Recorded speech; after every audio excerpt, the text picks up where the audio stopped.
What's up guys, Jason here and thanks for watching TFX. And today we're going to take a look at the 4 new face-off maps. The first 2 released today are the free-to-play maps of Erosion and Aground. So I definitely recommend you download both of those maps and check out the new face-off mode, which we'll probably be taking a look at in a future video here soon.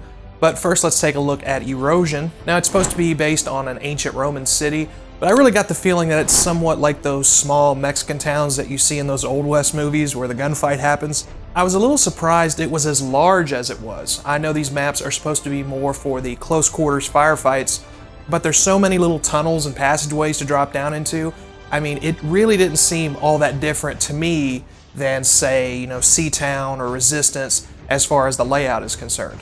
Some of the high traffic spots you're going to notice first is in this little cathedral area here, where it actually connects 3 different parts of the map on either side and out the front here. And another little thing I noticed that's kind of funny, 1,000-year-old ruins, perfectly buffed floor. But the other areas you'll find are up here on this end. I suppose you'd call this the main gate area, because I found many of my kills and also where I died a lot was in this area.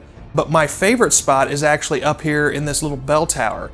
Now most people are probably going to run right through here and not even notice that there's this ladder here that's going to allow you to cover pretty much 4 different sides of the map. It's a pretty powerful position. People are going to catch on after a while though, so you're not going to be able to camp out there too long, but it is a pretty decent power position. Next up is the Aground map. It's a giant shipwreck, which is a pretty sweet concept. It really, in some of its elements, reminds me a little bit of Foundation. Now this map felt a little more open to me than Erosion, not quite as many places to hide, and for the most part you're going to be a lot more exposed when you're moving around, and you're going to discover real quick that the center of this map is pretty much the death zone. You're going to want to get to higher ground as quickly as possible if you spawn there. In fact, some of the most high traffic areas are either going to be on this cliff face here, which is nice because it kind of gives you a downward view of both the center, the stern, and the bow of the ship, which is actually you're going to find to be the most traversed area. Everyone pretty much fights over this section since it provides good cover. You can pick off people at a long distance. Personally, I actually find the underrated spot that many people overlook is actually back here, right here on this couch. You can hop up here on it. It's a long line of sight, and plus if you happen to be playing domination in a private match, one of the flags actually sits right here, so if you're trying to defend it, you can actually just cook a grenade, bounce it off the top of this container, boom, and it should be an easy kill.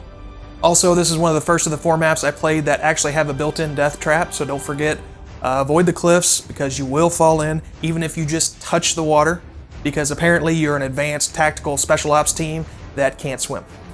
Third on the list is Getaway. Now this and Lookout is the ones that you'll only get to play now if you're an elite member, but we wanted to bring you guys a walkthrough early so you could check it out. This happens to be one of the coolest concepts for a Call of Duty map I've seen. It's certainly one of the best looking maps. There is a ton of attention to detail, and I'd put this one right up there with Nuketown as far as originality. It also had the exact opposite effect that I mentioned with Erosion, in that this one did feel like a small enclosed space. Much better design for the face-off modes, and you're going to have no problem finding people to shoot at because you're pretty much right on top of each other the whole time. You'll find the highest traffic areas are going to be in this game room down here, as most people tend to just rush in right from the outside and they end up in here. Also upstairs around the kitchen, which allows you to keep an eye on a lot of different vantage points. Now you'll notice when most people spawn in the outside, they're going to either run directly into the garage or head straight into the back. But an often overlooked area is this little path that runs the entire length of the side of the house and leads you right into the back balcony, which is probably the most popular camp spot. Most people will actually put a bouncing Betty or a Claymore right here, and it lets you get the drop on people coming around to the pool side and lets you cover the back door here. And last but not least in our walkthrough is Lookout. This map is based in Afghanistan, and it's gray, gray, and more gray, which I suppose is completely appropriate for the setting because it really feels desolate, like you're out in the middle of nowhere, which is perfect because I'm sure that's exactly what it would be like if you were actually stationed there. So it's probably the closest to the new Modern Warfare maps that really harken back to its World War II roots, and with Black Ops 2 being more futuristic, it might be one of the last times that we get to play this style of map.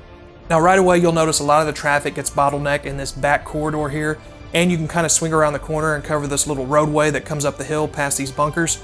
Another main area is behind the large boulder up here on top.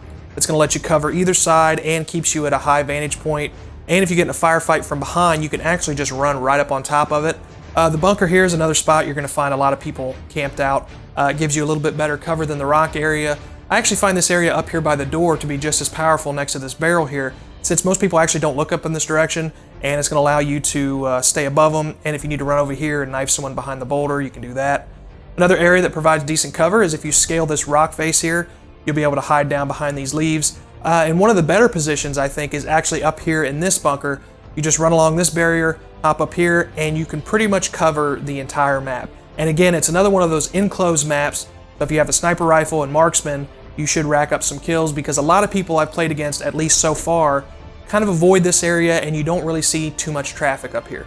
And just to wrap up, there are turret guns here, which, to be honest, I'm not sure what you'd use them for, unless you maybe are going to use them for anti-aircraft, which even then you'd have to have a perfectly aligned shot on this side, so I'm not really sure how that would work. And also, there is a booby-trapped area up here.